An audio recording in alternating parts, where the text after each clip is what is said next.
ने अपने पिता क्रेटोस को अपनी असफलता के बारे में बताया। क्रेटोस ने अपने बेटे के दर्द को समझा, क्योंकि उसने स्वयं अपने अतीत में कई बार अपने गलत संकल्पों का बोझ उठाया था। लेकिन क्रेटोस ने अपने बेटे को यह विश्वास दिलाया कि गलती करना कमजोरी नहीं है, बल्कि गलती को स्वीकार करने और उसे सुधारने की क्षमता ही असली शक्ति है। हमारे पुत्र से भूल हुई है, एक ऐसी भूल जिसे हम दोनों मिलकर सुधारेंगे। अट्रेस ने अपने पिता के साथ मिलकर पाताल लोक लौटने का फैसला किया ताकि वह अपनी गलती को सुधार सके। गार्म से लड़ाई आसान नहीं थी। क्रेटोस और अट्रेस ने अपनी पूरी ताकत झोंक दी, लेकिन वह भेड़िया अपनी जगह पर डटकर खड़ा हुआ। अंततः अट्रेस ने फेनरीर की आत्मा को गार्म के अंदर प्रवाहित करने का साहसिक निर्णय लिया, जिसने गार्म को शांत किया और उसकी विनाशकारी शक्ति को खत्म कर दिया। नीचे बैठो, ये कैसे संभव है? ये विशाल प्राणियों की माया है। यह क्षण सिर्फ एक गलती का सुधार नहीं था, बल्कि एक पिता और पुत्र के बीच बढ़ते विश्वास का प्रतीक भी था। क्रेटोस ने अट्रेस से माफी मांगी कि वह एक अच्छे पिता के रूप में अपनी जिम्मेदारियों को पूरा नहीं कर पाया। तब अट्रेस ने वही शब्द दोहराए जो क्रेटोस ने उसे समझाए थे। माफी मत मांगिए पिताजी, सुधार की प्रतिज्ञा कीजिए। क्रेटोस को एहसास हुआ कि वह चक्र जो सदियों से चलता आ रहा था, कभी क्रोनोस से ज्यूस तक और ज्यूस से क्रेटोस तक, अब अंत की ओर था। क्रेटोस को अपने बेटे पर गर्व महसूस हो रहा था।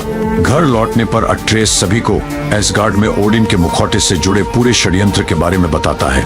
उसने वहां अपने अनुभवों और ओडिन की चालबाजियों की पूरी कहानी साझा की। यह सुनने के बाद क्रेटोस ने हाइमडॉल को मारने की अपनी योजना को रद्द कर दिया, क्योंकि अब वह चाहता था कि अट्रेस अपनी नियति खुद लिखे।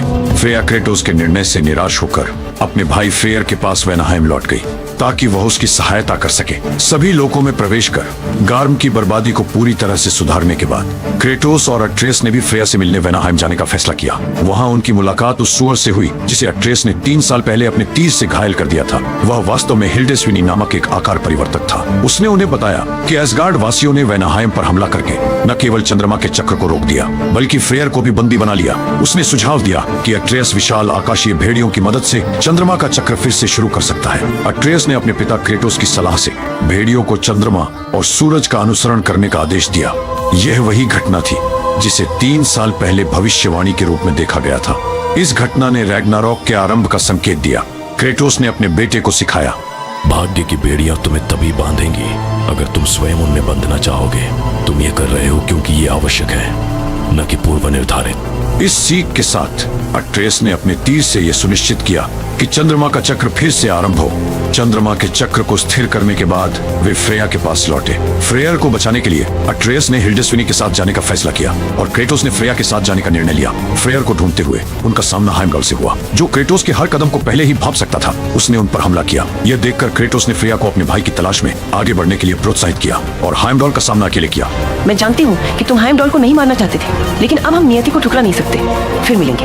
हाइमडॉल और क्रेटोस के बीच की लड़ाई क्रूर और चुनौतीपूर्ण थी। क्रेटोस ने अपनी पुरानी प्रवृत्ति पर नियंत्रण रखते हुए हाइमडॉल को हराया, लेकिन उसे मारने से इनकार कर दिया। परंतु हाइमडॉल ने अपनी धृष्टता में अट्रेस को मारने की धमकी दी। तुम ये उस छोटे से दुष्ट के लिए कर रहे हो, है ना? अब तो उसकी मृत्यु मेरी तलवार से ही होगी। ये सुनकर क्रेटोस का धैर्य टूट गया। उसने हाइमडॉल को क्रूरता से मार डाला। हाइमडॉल की हार के बाद क्रेटोस ने गैलाहॉर्न हासिल किया, जो सभी लोगों के द्वार खोलने की शक्ति रखता था।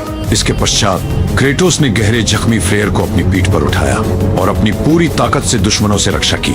सिंद्री के घर में जब सभी एकत्रित होते हैं तो क्रेटोस गैलाहॉर्न को सबके सामने प्रस्तुत करता है और सभी को बताता है कि इस गैलाहॉर्न के माध्यम से रैग्नारॉक की शुरुआत हो सकती है, परंतु उन्हें अभी सही समय की प्रतीक्षा करनी होगी। यह सुनकर अट्रेस ने यह निर्णय लिया कि वह फिर से एसगार्ड जाएगा ताकि वह उस मुखौटे के रहस्यों का पर्दाफाश कर सके। किंतु इस बार उसने अपने पिता से अनुमति ली, क्योंकि अब वह जानता था कि उसके पिता को उस पर पूरा विश्वास है। अट्रेस की सुरक्षा के लिए सिंद्री ने उसे स्थानांतरण शक्ति प्रदान की, जिससे वह इच्छानुसार सुरक्षित रूप में वापस लौट सके। एसगार्ड पहुंचते ही अट्रेस मुखौटे का अनुवाद करता है और थॉर के साथ उसके अंतिम टुकड़े की तलाश में लग जाता है। टुकड़ा मिलने पर थॉर की पत्नी उसे गिरफ्तार करने की मांग करती है। आपने कहा था कि अब हमारे लोग नहीं मारे जाएंगे। आपने कहा था कि परिवार सबसे पहले आता है। क्या आपको नहीं लगता कि इसकी मौजूदगी हमारे परिवार के लिए एक खतरा है?